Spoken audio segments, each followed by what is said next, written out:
Hallo, hier ist Andrea von 10 Talente. Ich zeige dir in diesem Video, wie du diesen filigranen Ring knoten kannst. Dieser Ring ist für Fortgeschrittene, weil er mit sehr feinem Garn gemacht ist. Du lernst außerdem 2 verschiedene Arten, wie du diesen Ring am Schluss zuknoten kannst.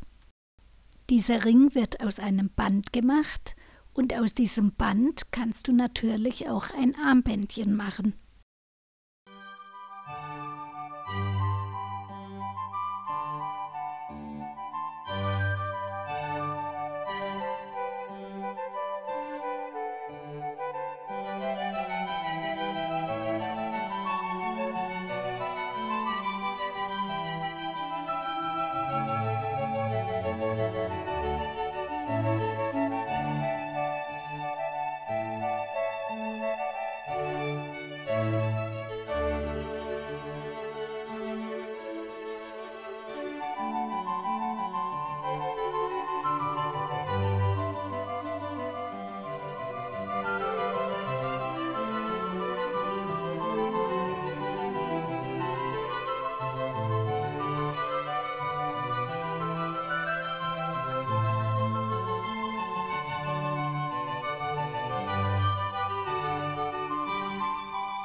Jetzt möchte ich beide Würmchen parallel miteinander verbinden. Das mache ich auf eine besondere Art und Weise, weil ich nachher beide Knotfaden wieder unten brauche. Deshalb kann ich nicht mit einem hin und her knoten, wie ich das normalerweise mache. Ich fahre jetzt mit dem rechten Knotfaden unter der Schlinge des linken durch und mit dem linken unter der Schlinge des rechten. Beide Leitfäden stramm halten und die Knotfäden anziehen, nach rechts und nach links. Dann machst du das gleiche noch einmal.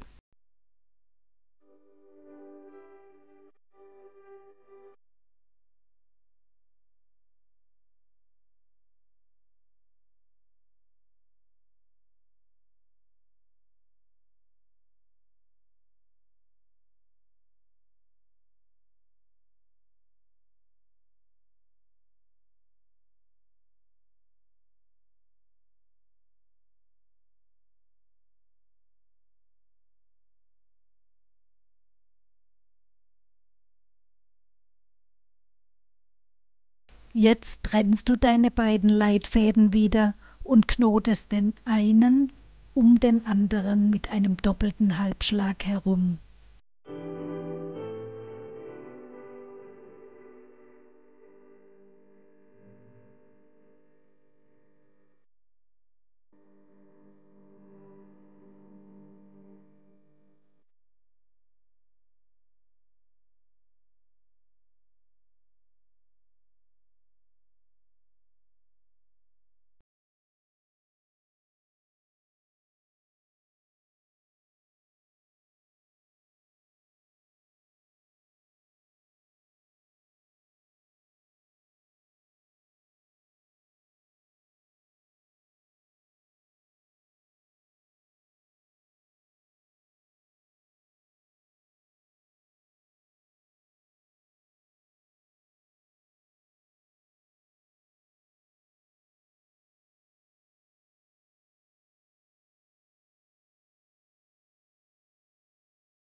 Wiederhole dieses Muster ab Minute 4 und 16 Sekunden.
Wiederhole das gleiche Muster auf der anderen Seite. Wenn dein Ringband lang genug ist, verbinden wir die beiden Hälften zu einem Kreis. Ich zeige dir dafür 2 Methoden, je nachdem, wie lang dein Band ist. Ich drehe mein Werkstück auf die linke Seite und jetzt habe ich doppelt so viele Fäden wie normalerweise, und damit ich bei diesen vielen Fäden nicht die Orientierung verliere, kennzeichne ich die mit kleinen Perlchen. Das ist zwar etwas Arbeit, aber wenn man nachher seine Fäden suchen muss und nicht mehr weiß, an welchem Faden man jetzt ziehen muss, dann lohnt sich diese Arbeit.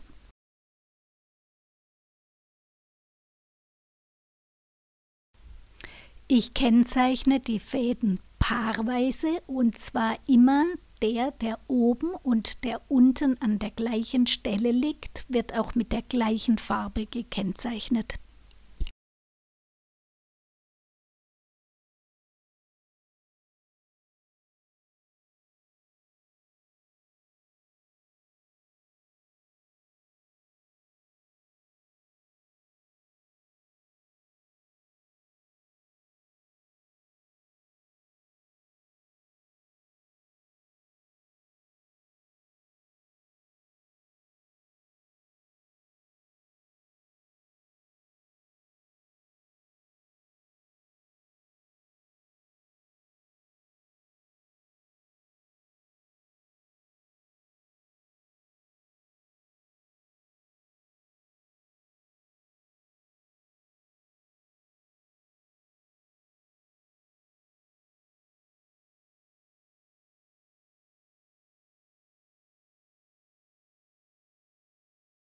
Die beiden mittleren Fäden musst du nicht kennzeichnen.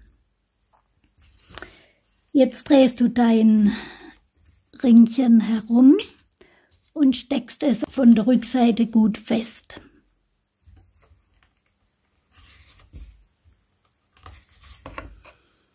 Und jetzt legst du deine Fäden paarweise zusammen. Blau zu Blau und Gelb zu Gelb. Und ich fange jetzt mal mit der linken Seite an. Du nimmst den linken von der Mitte und der knotet nach außen, und zwar einen vertikalen Halbschlag. 1, 2. Und dann um die beiden blauen. Mit diesem Faden, der kein Perlchen hat.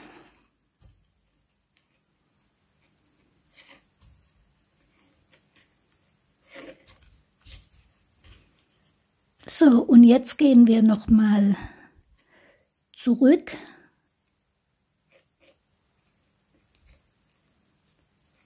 Und machen wieder einen doppelten vertikalen Halbschlag um die blauen herum.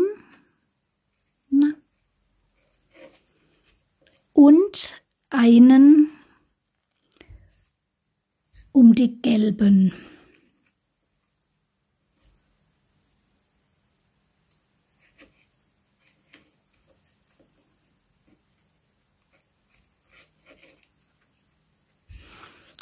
Der Knotfaden kommt nach unten. Das gleiche machen wir jetzt auf der anderen Seite mit dem mittleren Faden.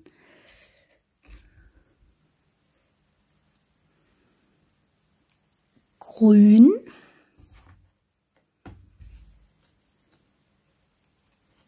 zu grün, unten durch und ein vertikaler Halbschlag um beide Leitfäden herum.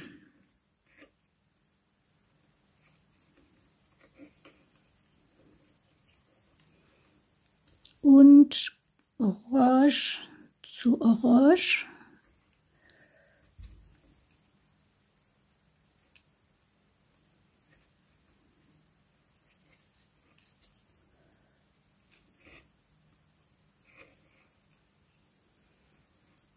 Wieder zurück und noch einmal über die grünen.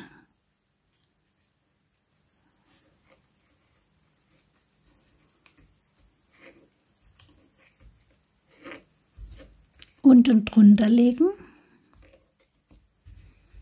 Und jetzt drehen wir unser Ringchen herum. Wieder feststecken.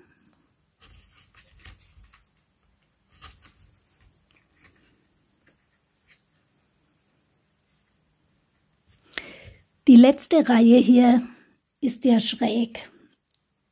Die obere Reihe, die äußere Reihe ist kürzer.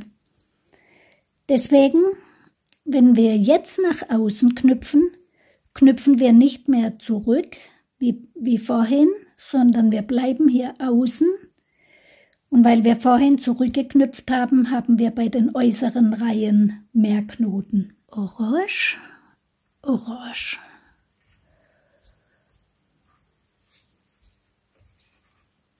Grün, grün. Der mittlere Faden geht unter dem grünen Leitfadenpaar durch, macht einen vertikalen Halbschlag und jetzt unter den orangenen durch und nochmal einen vertikalen Halbschlag. Hängen lassen. Andere Seite.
Jetzt ziehe ich die gleichfarbig markierten Fäden gegeneinander. Das mache ich so lange, bis der ganze Ring zusammengezogen ist und keine losen Fäden mehr rausschauen.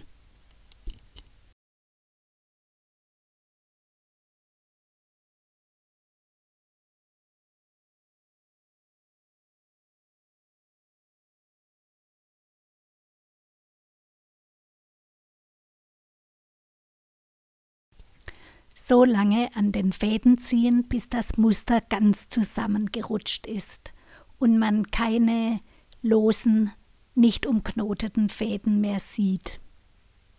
Dann kannst du alle Restfäden abschneiden und verschmoren. So soll die Verschlussstelle aussehen. Die zweite Verschlussmöglichkeit geht so.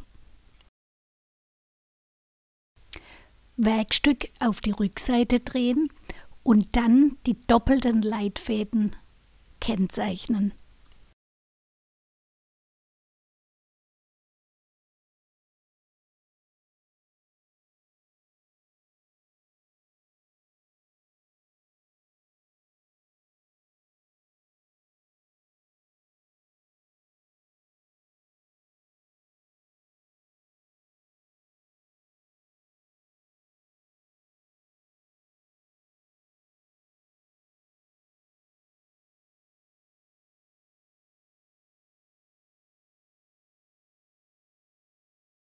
Auf der anderen Seite mache ich 2 Knoten.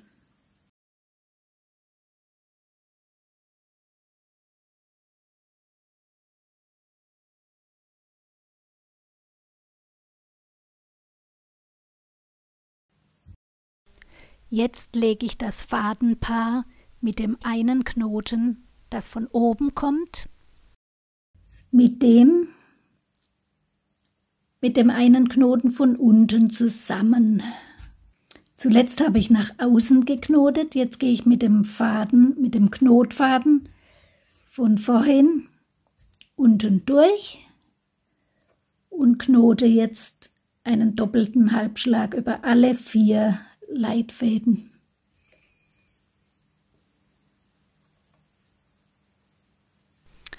Das Leitfadenpaar, das von unten kommt, dieses Ende stecke ich jetzt unten drunter aus dem Weg. Und jetzt gehe ich mit dem Knotfaden unter den äußeren zusammengefassten Leitfäden durch. Das sind die Fäden mit den 2 Markierungsknoten.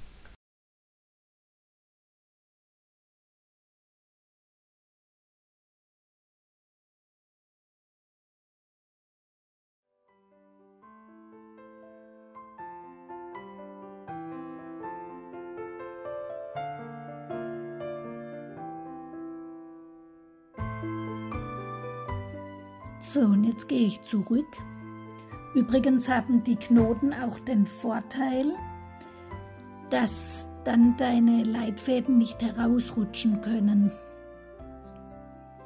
Wieder unten durch und einen doppelten Halbschlag nach außen.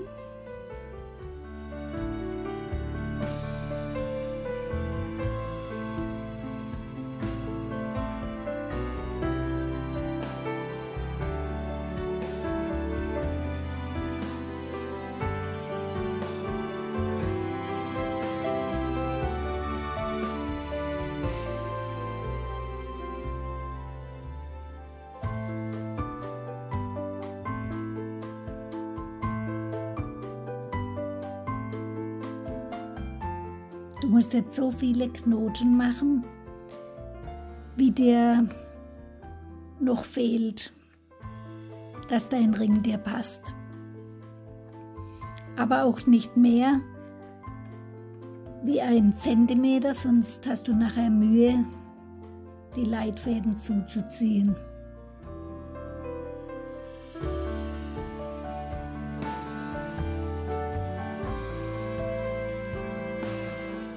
So, das reicht jetzt. Und jetzt ziehst du die Leitfäden gegeneinander. Ich suche mir den mit den 2, das ist jetzt der mit dem einen Knoten.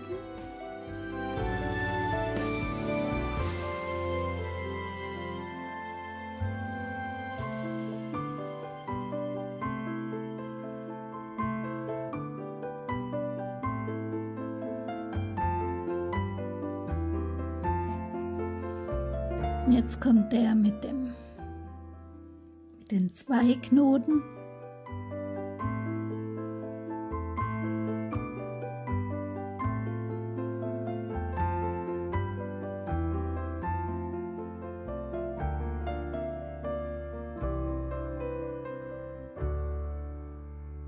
Ich wünsche dir viel Erfolg beim Nachknüpfen und danke fürs Zuschauen. Tschüss, bis zum nächsten Projekt.